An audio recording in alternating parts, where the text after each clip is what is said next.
Good morning. It's go time. So thank you everybody for quieting down, getting your breakfast. It's going to be a really exciting morning. My name is Angie Dreier, and I am a caseworker with Boulder County. I've worked for the agency for 8 years. And if I had $1 for every time someone told me, oh my God, I could never do your job, I would have banked at least a year's salary. And then when I mentioned that my preferred population is adolescents, my credibility usually goes right in the tank. But seriously, I've been in the field of child welfare on and off for the last 15 years, and I will say that Boulder County gets it right. To be able to work in an agency that is this forward-thinking and collaborative and progressive and cutting edge is just really a gift as a social worker. Additionally, I like long walks on the beach, pina coladas, and getting caught in the rain. But to continue the love fest for Boulder County, what an amazing couple of years it's been for us, and it's a real honor and a little bit of a surprise that I'm the one standing here to say, way to go, let's celebrate all of our hard work. But not only is today about celebrating, and let's be clear, let's do a lot of that because we've done a lot of great things, but it's also about planning. And so what we want to do is take this morning to really create a conversation with you around how to continue to grow and strengthen our safety net in our community that keeps our community building on its values and thriving. And if we happen to do that work in a way that other counties or states or the country want to model, that seems like a win-win, right? But today we want to focus on increasing our communication, bridge any gaps that exist in our service delivery with our community partners, and also team up with our partners in a way that serves our Boulder County kids and families to the very best abilities that we have. So I got here today and I said, oh my gosh, look at all this swag. And I had these big banners. And so the tagline today, because there's always a tagline, because what else would they put on the poster? But the tagline today is moving towards a more family-driven, prevention-oriented, and holistic safety net. What a nice string of Boulder-friendly words that is. Just really like it. But what does it actually mean for us in the work that we do every day?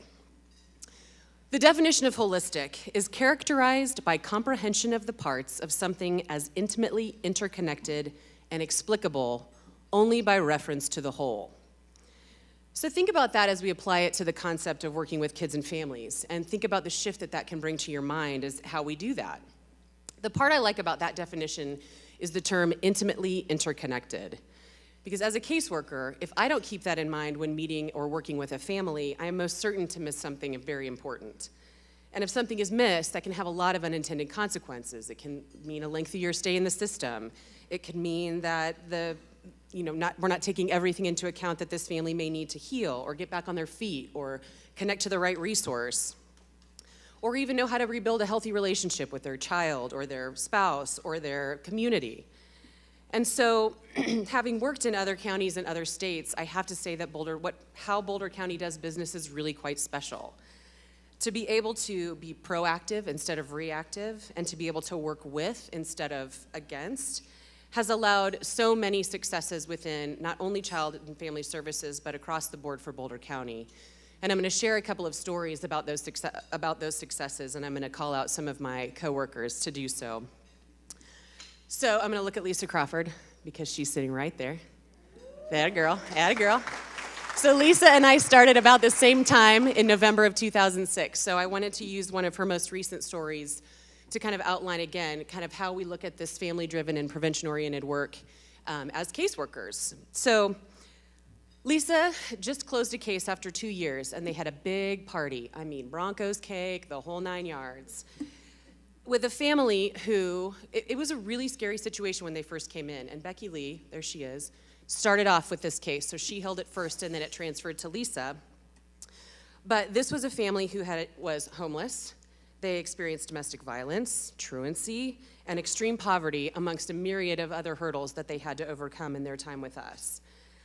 But the success of this case not only was successfully closing it just recently, but we never had to remove the children from the home. And I don't know if I think for the caseworkers in the room, we're like, yeah, but for everybody else, that's a big deal when you have those significant of safety concerns. Because this is the kind of case that would historically and typically have ended up as a dependency neglect case. And the removal of the kids, given the safety risks, would have probably been guaranteed. But because of the preventative work and the family engagement and the focus on the family strengths that was initiated right from the start and then carried on by Lisa, the family got to drive the process. And so we had a mom who was voluntarily working with the department. Again, who does that? Nobody wants to voluntarily work with the department, but in this particular case, she wanted to get what she needed in order to ensure stability and safety for her kids. And so they were never looked at as just one thing, not just a battered woman, not just a truant teen, not a family living in their car, but rather they were looked at as a unit, and that they got what they needed, when they needed it, and how they needed it in order to ensure that safety so those kids could remain with their mom.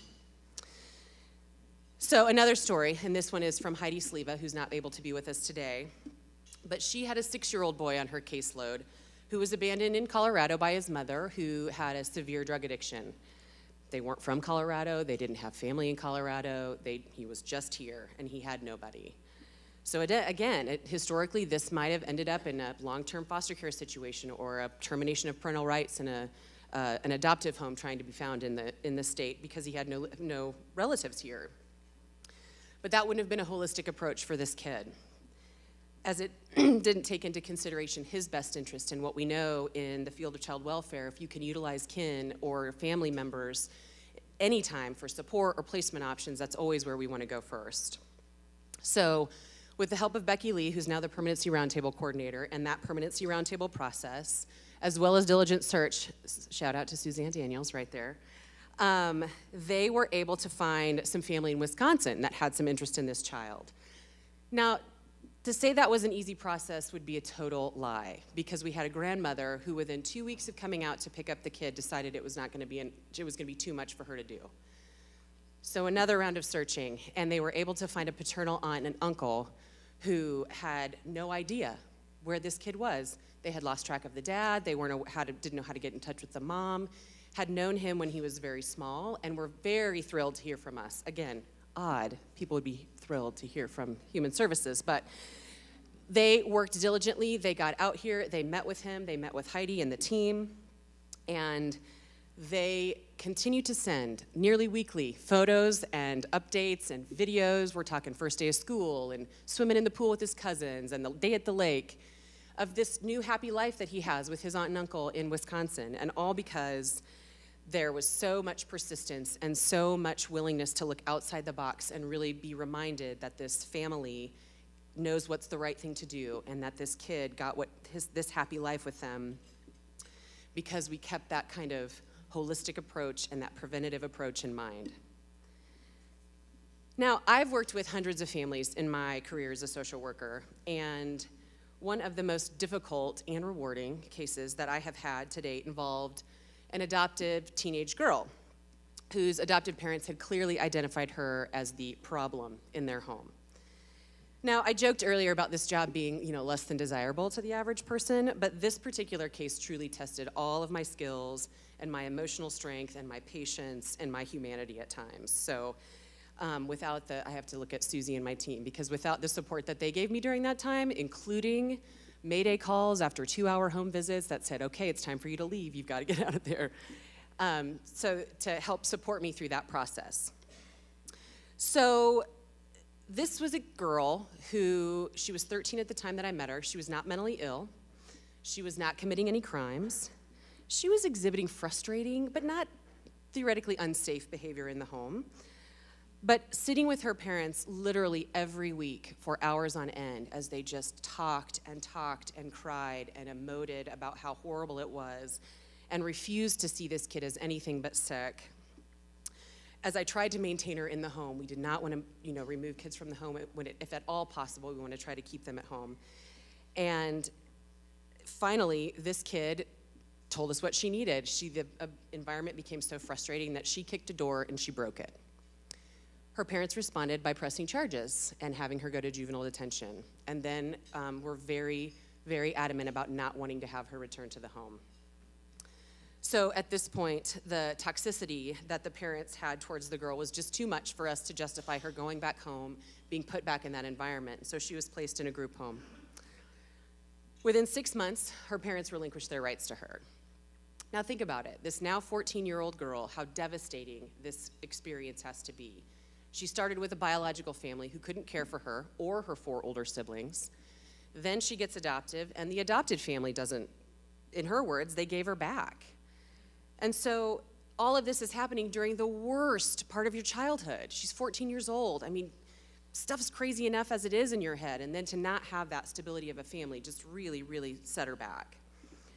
So over the course of the next 4 years, we were able to do some special recruiting for her for a foster adoptive home. To find these homes for teenage kids is so rare, but we found this woman outside of Boulder County who had an interest in teens, and we were like, what? Who wants to have a teen? Jumped on her, held on like grim death, and just said, yes, great. So we did a meeting with her, and my youth moved in with her just after her 15th birthday. Last May, her therapist of 6 years and I attended her high school graduation. On time, got it through, sometimes by the skin of her teeth, but she made it. And I had to think back as I went to this graduation and celebrated this kind of moment with her, how many times I had gone, oh my God, what the hell am I gonna do with this kid? Am I ruining her life? Is this gonna end badly? Are we doing the right thing? So to be able to see this outcome for her, no drug addiction, no teenage pregnancy, no criminal record, her breaking the door, that was a deferred adjudication, so that got off of her record, thank goodness. But she didn't run away from home. And in fact, 2 weeks ago, I get a voicemail from her that says, hi, junior college is great, and I really like my classes. It's not really what I expected. And then, of course, for my benefit, and no, I'm not being stupid. So I just, like that as a working with her as long as I did and going through what we went through, I thought, all right, she's not being stupid, that's good. But in her last few months of care, she was able to make amends with her adoptive father, and she did this on her own. She reached out to him, she wanted to have a conversation, he apologized, which I don't know if you know how life-changing that can be for a kid, but her being able to experience the act of forgiving him will change the way that she lives her life. And she also has a foster mom who will be her forever family. She chose not to be adopted again. We look at permanency for kids, and we all want kids to leave the system with legal permanency, and this particular child didn't. That was her choice. And we talked in circles. Becky, I'm looking at you again, because we had so many permanency roundtable meetings, and she was clear, I don't want this. So what the outcome of this case was actually emancipation from foster care, which is never what we aim for when we start working with kids. But what this case taught me the most was the importance of the youth voice in our work, because she knew what she wanted and needed, and definitely what she didn't want and need, and definitely was vocal with me about that. But we were able to partner with her and her team and collectively listened to that message and worked with her in tandem and avoided the worst case scenario, which is her emancipating from foster care and being homeless, not graduating from high school, having a baby, when she's a teenager. These are all things that we want to avoid, and this particular kid did it. So again, this kind of preventative, holistic mindset is always what we want to keep at the forefront, and these are just examples of how we've been able to do that, most recently as we've shifted towards this direction, but also what every caseworker, aims to do in our work. So again, this is just a snapshot of the hundreds of success stories that occur every day in Boulder County, because we're awesome, and we and our partners understand, and that we're not only allowed, but we're expected to remember that intimate interconnectedness that the entire family picture presents. And it's not just about the reason for referral. It's about all of the complex and layered dynamics that and events and patterns that make up these families or a youth or a community. And how these stories outlined that a mother or an extended family or a youth can be the leader in their case or their life, and that the professionals are simply the support that they need to get to where they want to be. So by taking ourselves out of this, we're going to fix this problem my way role, we shift from this more siloed perspective of services to one that encompasses the entire picture. And then to create a place where that holistic approach is accessible is what drives us forward. So Frank is going to talk in a little bit about the implementation of the generative model. And no, we're not regrowing tails or limbs. This is a real thing in business that happens. But what this does is allows and encourages input, collaboration, and co-creation of solutions. And I want to repeat that, co-creation of solutions by the collective, instead of having those decisions come from the top down. And it's a really amazing strategy as far as running a business and being a part of an agency that views decision-making in that way. So it's the foundation for our work, and that we're so excited to team up with our community partners on as we move forward with this. So, I'm done rambling, because seriously, who gives me a microphone? This is so dangerous. I'm like, what else do you want to talk about? Any big questions? Anything? Nothing? But I just want to thank you all again for your attendance this morning, your attention to what you're going to see and hear this morning, as well as your contributions to the breakout sessions that will occur here in a little bit. So now I'm going to...